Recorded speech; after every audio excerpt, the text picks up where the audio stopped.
I thought Olivia was the woman I would marry.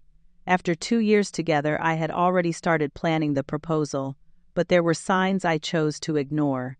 The cutting remarks, the disappointed looks, the constant comparisons to other men. I told myself love would be enough to get through anything. Until that dinner when she said those words in front of everyone. And what she found when she showed up crying at my door that night changed everything between us forever. Before I tell you what happened, I want to know where you are watching from today. Drop your city or country in the comments below. If you have ever been disrespected by someone you loved, hit that like button right now. And if you are new here, make sure to subscribe so you do not miss stories like this one. Now let me take you back to where it all began. My name is Marcus, and I work as a software engineer at a mid-sized tech company here in Chicago. The pay is decent, not extravagant, but enough to cover my apartment, my car, and put some money into savings each month. I have always been proud of building my life on my own terms, even if it meant driving a Honda Civic instead of something flashier. I met Olivia at a coffee shop about 3 blocks from my office. It was one of those random Tuesday mornings when everything just clicks into place. She was standing in line ahead of me, her honey blonde hair catching the morning light through the window. When they called her order wrong, she laughed instead of complaining, and something about that laugh made me pay attention. She caught me looking and smiled. Before I knew it, we were sharing a table, talking about everything and nothing. She worked in marketing at a boutique agency downtown, the kind of place that handles luxury brands and high-end clients. She was confident, funny, and beautiful in a way that made my heart race every time she looked at me. Those first few months felt like a dream. We went on dates every weekend, sometimes during the week too. She would text me good morning and call me on her lunch breaks just to hear my voice. I introduced her to my family over Thanksgiving dinner, and my mom pulled me aside to say she had never seen me so happy. I thought I was the luckiest man in the world. But somewhere around the 6-month mark, things started to shift. Small things at first so subtle I almost missed them. Olivia mentioned her ex-boyfriend one night while we were watching a movie. Just casually dropped that he worked at a Fortune 500 company and used to take her to fancy restaurants every weekend. I felt a twinge of something uncomfortable but brushed it off. She was just sharing her past, right? Then came the comments about my colleagues. A coworker of hers drove a BMW, another one just bought a condo in the Gold Coast neighborhood. She would mention these things with this look in her eyes like she was waiting for me to say something. One evening, she asked me directly about my salary. I told her honestly, trusting her with that information. Her response still echoes in my mind. She said, "Oh, I thought software engineers made more than that." The disappointment in her voice was unmistakable. She started suggesting I should look for jobs at bigger companies, negotiate harder for raises, think about my career trajectory more seriously. I tried explaining that I loved my current job, that the team was great, and the work-life balance meant I actually had time for us. But she never seemed satisfied with that answer. Her birthday came around that first year, and I spent 2 months saving up for a silver necklace with a small sapphire pendant. It was not the most expensive piece, but I chose it carefully because sapphire was her birthstone, and I thought it meant something. When she opened the box, her face did this thing. A flicker of disappointment she tried to hide behind a polite smile. She said it was nice, but then added that her friend, Sarah's boyfriend, had gotten her a diamond necklace for her birthday. I remember feeling like someone had punched me in the chest, but I just smiled and told her maybe next time I could do better. Then there was her friend group, 4 women she had known since college: Amanda, Jessica, Taylor, and Brittany. They all worked in fashion or high-end marketing, and they had a habit of turning every conversation into a competition about who had the most expensive bag, the most exotic vacation, the richest boyfriend. The first time I met them was at a rooftop bar downtown. Olivia had been excited for weeks, saying how much she wanted me to make a good impression. I wore my best shirt and showed up ready to be charming. The first question Amanda asked me was what kind of car I drove. When I said Honda Civic, the 4 of them exchanged this look. It was quick, barely half a second, but I caught it. Olivia did not defend me. She actually looked embarrassed, like I had done something wrong by being honest. After that night, the comparisons got worse. Amanda's boyfriend just surprised her with a Chanel bag. Why do we never go to the nice restaurants like Jessica and her boyfriend do? Did you see Taylor's new bracelet? Her boyfriend got it for her just because. I tried to keep up. I really did. I took her to nicer places even when it meant dipping into my savings. I bought her little gifts more often, hoping to see her genuinely smile. But it was never enough. No matter what I did, there was always someone else doing more, spending more, being more. Through all of this, I stayed. I told myself every couple goes through rough patches. I told myself love meant sticking it out. I had even started saving for an engagement ring, looking at designs online late at night, imagining the moment I would ask her to spend her life with me. I had no idea that everything was about to fall apart. It was a Saturday evening in late September when Olivia told me about the dinner. Her friends wanted to try a new Italian restaurant in the West Loop, one of those places where the appetizers cost more than my weekly grocery budget. She asked me to come, and when I hesitated, she pressed harder. She said it would mean so much to her if I was there. She held my hands and looked at me with those big eyes that used to make me feel like the only person in the world. Against my better judgment, I agreed. I spent an hour getting ready that night. My nicest button-down shirt, dress pants, shoes, I had polished myself. When I came out of the bedroom, Olivia looked me up and down and sighed. She said, "I guess that will have to do." The drive to the restaurant was quiet. I kept telling myself it was just one dinner, just a few hours, and then we could go home. Everything would be fine. The restaurant was exactly what I expected. Dim, lighting candles on every table, waiters in crisp white shirts speaking in hushed tones. The prices were not listed on the menu, which is always a sign that you probably cannot afford it. Olivia's friends were already seated at a large round table in the center of the room. Their boyfriends were there too. I recognized their faces from photos Olivia had shown me. The guy with the Porsche, the investment banker, the surgeon. They looked like they belonged in a magazine spread about successful young professionals. We sat down and the conversation immediately turned to the usual topics. Vacations, purchases, accomplishments. Amanda had just returned from the Maldives. Jessica was showing off photos of her new Hermes bag. Taylor's boyfriend had bought her a watch that cost more than my car. Then the attention shifted to me. Taylor tilted her head and asked what I did again. I told her I was a software engineer at a tech company. Her response was a half smile and a comment about how that sounded cute. The word cute dripped with condescension. Jessica jumped in next, asking if Olivia and I ever went on vacations together. She made a point of mentioning she had not seen Olivia post anything on social media lately. The implication was clear. I was not giving her girlfriend anything worth showing off. I looked at Olivia, waiting for her to say something. She just took a sip of her wine and changed the subject to the menu. The appetizers came and went. The main courses were ordered. Olivia chose the most expensive thing on the menu without even glancing at me. I ordered a pasta dish that seemed reasonable. As the evening wore on, the jabs kept coming. Every few minutes, someone would find a new way to remind me that I was not in their league. I kept my composure, redirecting conversations, laughing off the comments, trying to survive until the check came. Then Amanda brought up engagement rings.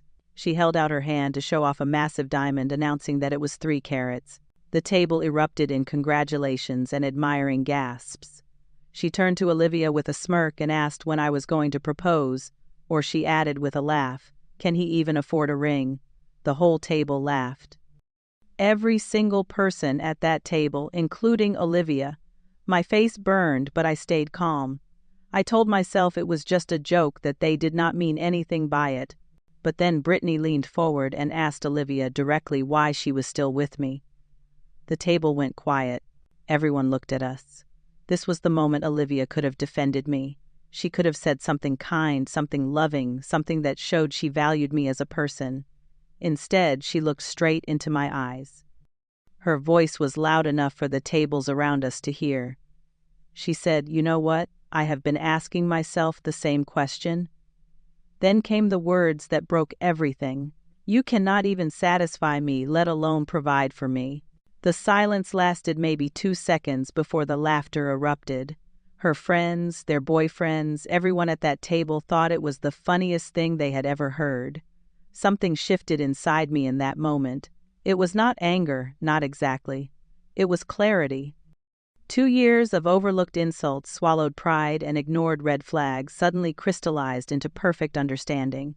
This was who she was. This was who she had always been. And I had been too blinded by love to see it.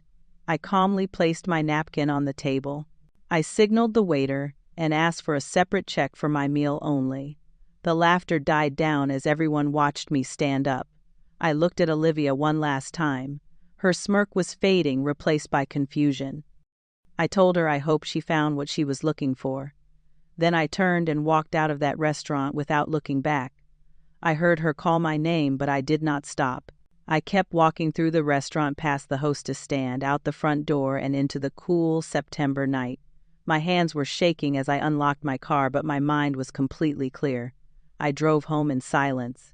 No music, no podcasts, just the sound of the engine and my own thoughts.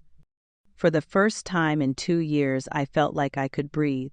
My apartment felt different when I walked through the door that night. It was the same 500 square feet I had been living in for 3 years, the same second-hand couch and the same small kitchen. But somehow it felt bigger, lighter, like a weight had been lifted off every surface. I sat down on the couch and just stared at the ceiling for a while. The reality of what had just happened started to sink in. 2 years of my life, 2 years of love and hope and plans for the future gone in a single sentence. But the strange thing was, I did not feel devastated. I felt relieved. Looking back, I could see all the moments I had ignored. All the times she made me feel small. All the times I had convinced myself that her criticism came from a place of love, that she just wanted me to be better. But that was not love. That was not even close. Around 10 o'clock, I stepped out onto my small balcony to get some fresh air. The night was cool, the kind of perfect autumn evening that makes you grateful to be alive. I was leaning against the railing when I heard a voice from across the way. Rough night, I turned to see my neighbor standing on her own balcony, a book in her hand. Her name was Megan. We had lived across from each other for almost 2 years, exchanging hellos in the hallway and small talk by the mailboxes, but we had never really talked. She was about 27 with warm brown hair and kind green eyes. She taught elementary school at a public school a few miles away, the kind of person who always seemed genuinely happy to see you. I meant to say I was fine, the automatic response I had been giving for years, but instead I told her the truth. I said it was the worst night of my life. Something in my voice must have told her I meant it, because she did not brush it off or offer empty platitudes. She asked if I wanted to come over for some tea and talk about it. I found myself saying yes. Her apartment was warm and inviting, filled with books and plants and photographs of her students. She made chamomile tea, and we sat on her couch, and I found myself telling her everything. The dinner, the humiliation, Olivia's words, all of it. Megan listened without interrupting. When I finished, she was quiet for a moment. Then she said something that caught me off guard. She told me that anyone who says that to someone they claim to love does not deserve them. She said I seemed like a good guy, and that I deserved someone who could see that. It was such a simple thing to say, but it hit me somewhere deep, because in 2 years with Olivia, I could not remember a single time she had said anything like that to me. We talked for another hour about everything except my relationship. Her job, my workbooks we had read, places we wanted to visit someday. She never asked me what kind of car I drove or how much money I made. She asked about my hobbies, my family, what made me laugh. She was curious about me as a person, not as a potential provider. It was almost 11 when the knocking started. We both heard it loud and insistent coming from across the hall. From my apartment, I looked through Megan's peephole, and my stomach dropped. It was Olivia. She was standing at my door, her makeup smeared, her eyes red and swollen. She was knocking frantically and calling my name, begging me to open up. She kept saying she was sorry, that she did not mean it, that we needed to talk. Megan looked at me and said I should probably talk to her. She was right, even though every part of me wanted to stay in this warm, peaceful apartment and never deal with Olivia again. We stepped out into the hallway together, me heading toward my door and Megan toward hers. That was when Olivia turned around and saw us. Her face went through about 5 emotions in 3 seconds. Shock, confusion, anger, betrayal, and finally righteous fury. She demanded to know who Megan was. She asked if I was serious, if I had really moved on already when we had only broken up a few hours ago. Her voice was getting louder, echoing through the hallway. I stayed calm. I told her we did not break up, that she had publicly humiliated me, and made it perfectly clear what she thought of me. I introduced Megan as my neighbor, explaining that she had been kind enough to listen to me after the worst night of my life. Then I said something that surprised even me. I told her that whatever she thought was happening right now was none of her business anymore. Olivia started crying harder. She said she did not mean what she said, that it was just a joke, that her friends had put her on the spot. She said she loved me and begged me to let her in so we could talk. I felt nothing. Not anger, not sadness, not even satisfaction. Just a tired kind of peace. I told her she meant every word, and even if she did not, she chose to say it. I told her I deserved someone who was proud of me, not embarrassed by me. Then I said goodbye, walked into my apartment, and closed the door. The first week was the hardest. Olivia called and texted, constantly leaving voicemails that ranged from apologetic to angry to desperate. I blocked her number on the 3rd day. She showed up at my office twice, and I asked security not to let her in. Her friends reached out too, telling me I was overreacting, that I was being too sensitive. I did not respond to any of them. There were moments when the old habits kicked in. Waking up and reaching for my phone to check for her good morning text. Walking past a restaurant we used to go to and feeling a pang of something like grief. But each day the weight got a little lighter. Each morning I woke up feeling a little more like myself. I started doing things I had stopped doing during my relationship. I went back to the gym, something Olivia had always complained about because it took time away from her. I reconnected with old friends I had drifted away from. I poured myself into my work, and 2 months later I got promoted to senior engineer. And then there was Megan. We did not rush into anything. There were no grand gestures or dramatic declarations. Just small moments that built into something real. Coffee on her balcony in the mornings before work. Dinners cooked together in her tiny kitchen. Long walks through the neighborhood as the leaves changed colors. The first time she introduced me to her friends, she called me amazing, before I even had a chance to say hello. When I gave her a simple silver bracelet for her birthday, she wore it every single day. She told me it was her favorite gift because I had chosen it, and that was what made it special. One evening, about 3 months into whatever we were, she told me something I will never forget. She said she loved that I never tried to be anyone but myself. That I was genuine and kind and real in a world full of people pretending to be something they are not.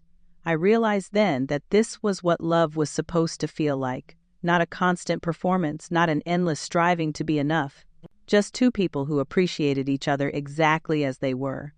About 6 months after the restaurant incident, I heard through mutual acquaintances that Olivia had gotten engaged. The guy was some executive at a hedge fund, exactly the type she had always wanted.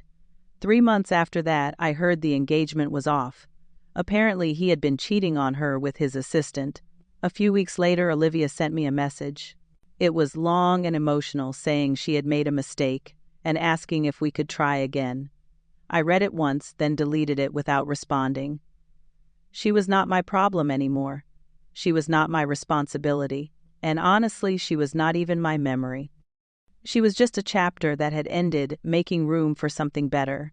Looking back now, more than a year later, I understand something important. That night at the restaurant was not the worst night of my life. It was the beginning of the best part. If I had never walked out, I would still be there. Still trying to be enough for someone who would never see my worth. Still shrinking myself to fit into a space that was never meant for me.